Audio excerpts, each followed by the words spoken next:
مساء الفل على كل الناس اللي بتحب تتكلم معايا في الافلام. كنت في نقاش كده مع اكبر فان للبودكاست، حد بيحب الافلام والرسائل اللي جواها، واتكلمنا مع بعض ان في افلام كتير قوي ما خدتش حقها، خصوصا الافلام الكوميديه. يمكن لاننا لما بنلاقي الفيلم كوميدي بنتعامل معاه على انه للضحك وبس، مع انه ممكن يبقى جواه رساله عميقه جدا. نقاشنا ده خلانا جبنا سيره فيلم انا قليل قوي لما بلاقي حد بيجيب سيرته، وحتى قليل قوي لما بيجي، ويمكن في ناس كتير كمان ناسياه، وممكن تكون في ناس ما شافتوش، مع انه فيلم لأحمد عز، واحد من اهم نجوم السينما في اخر 15 سنة. فيلم حلم عزيز لأحمد عز وشريف منير ومحمد إمام، اخراج عمرو عرفة وتأليف نادر صلاح الدين. الفيلم ده تحسه مظلوم ومحدش بيفتكره ولا بيتكلم عنه، يمكن علشان هو فيلم كوميدي، واحنا مع الكوميديا مش بنركز قوي في الرسالة، ولو الفيلم ما كانش صريخ ضحك هننساه على طول. يعني فيلم الناظر مثلا يعتبر واحد من اهم افلام الكوميديا، ومحدش بينساه عشان كمية الضحك المهولة اللي فيه. بس خلينا نرجع لفيلم حلم عزيز، اللي بتدور أحداثه عن عزيز راجل الأعمال اللي عنده استعداد يعمل أي حاجة عشان ثروته تكبر، حتى لو على حساب اللي حواليه، وإنه يدوس على الموظفين اللي عنده أو على أي حد عادي جدا. وفي بيته ما عندوش مشكلة يخون مراته ويعمل أي حاجة غلط طالما هو كده مبسوط. وفي يوم من الأيام بيحلم عزيز بأبوه المتوفي، ولما الحلم بيتفسر بيكتشف عزيز إنه قدامه 26 يوم ويموت. اللي ما اتفرجش على الفيلم طبعا هيسأل هو ليه 26 يوم، بس هو عملوها بحركة كده كوميدية شوية في الفيلم، كانت لذيذة ودمها خفيف.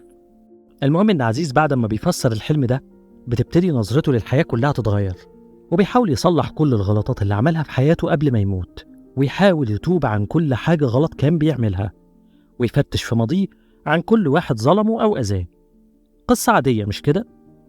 هي عادية وبسيطة قوي، واحد لقى نفسه قريب من الموت فقرر يتوب. بس ده جمال الفيلم، جماله في بساطته. السيناريو يمكن دخل في منطقة جريئة شوية، وهي فكرة الحساب في الآخرة وهندخل الجنة ولا النار، والفكرة دي قليل لما حد بيدخل فيها أو بيتكلم فيها. بس المؤلف كان ذكي إنه حط الفكرة دي بشكل حلم، يعني الموضوع بالنسبة لبطل الفيلم حلم، مش بيتكلم عن إن إنسان ممكن يكون عارف هيموت إمتى، أو إنه عارف هيدخل الجنة ولا لأ، لأنه حط ده في شكل حلم، فبطل الفيلم فسره بالشكل ده. فلما تبص للموضوع تقول طب ما هو ممكن أي حد تاني يفسر الحلم بطريقة مختلفة. ودي كانت النقطة الذكية في السيناريو، لأنها حطت الموضوع في شكل حلم، وبالتالي تفسيره هيختلف من شخص للتاني. فبالتالي هو هنا ما حطش نفسه في فكرة إن هو بيتكلم عن غيبيات أو أي حاجة. والفيلم مع إنه مش صريخ ضحك، بس في مشاهد كتير هتضحك فيها، على الأقل يا سيدي هتبتسم.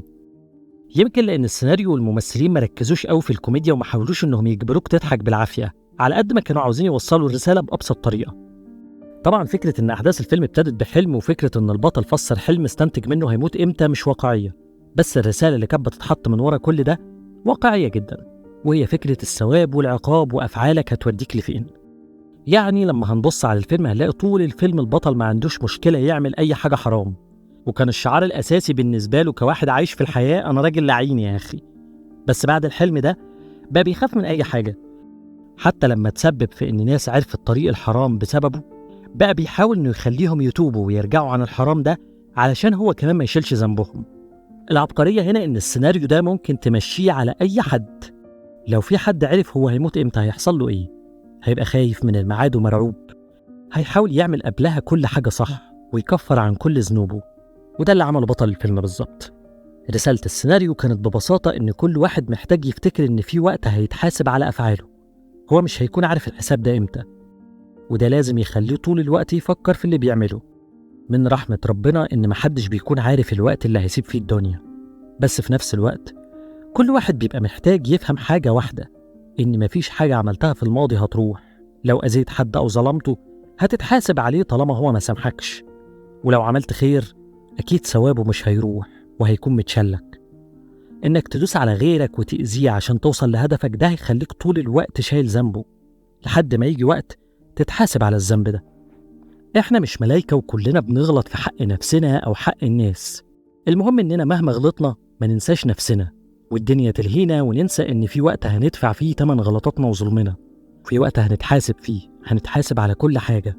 وطول ما هتفضل الحقيقة دي قدام عينينا مش هنحتاج إننا نرجع نفتش في الماضي عن اللي ظلمناهم، عشان ساعتها عمرنا ما هنظلم حد من البداية. دي رسالة الفيلم اللي كان بيحاول يتكلم عنها ويقولها، ويمكن قالها في جملة بشكل صريح وسط الأحداث لما شريف منير ادى أحمد عز نوتة وقال له ده حساب الطلبات اللي انت طلبتها، وكان هنا يقصد إن دي الحاجات اللي أنت عملتها في حياتك وهتتحاسب عليها. الفيلم رسالته حلوة قوي، ويمكن تصنيف إنه كوميدي خلى الناس ظلمته شوية، وزي ما قلت لكم هو مش صريخ ضحك، بس اتفرجوا عليه هتنبسطوا بفيلم لذيذ، ولو ركزتوا مع الرسالة بتاعته هتلاقوا فيلم ممتع جدا، خصوصا في مشهد كده قرب النهاية لما كل الناس اتجمعت في فيلا أحمد عز. يمكن هتحسوا في الأول إنه مشهد عادي وكليشيه والكلام ده كله، بس لما هتحطوا رسالة الفيلم مع المشهد هتحسوا إحساس مختلف جدا، وحقيقي المشهد هيأثر فيكم. دي كانت حلقتنا النهاردة مع فيلم حلم عزيز. شكر خاص للبيج فان كارمن السراج صديقتي اللي فكرتني بالفيلم وتناقشنا فيه وفي رسالته مع بعض، وتعتبر هي اللي كتبت الحلقة دي معايا. وشكرا ليكم انتوا كمان أحلى مستمعين، ويا رب تبقى دايما أحلامكم جميلة. أتمنى تكون عجبتكم الحلقة من بودكاست الكتابة فكرة، تقديم وكتابة عادل أبو الفضل، ديزاين وبراندنج أحمد رأفت وحبيبة حجاب.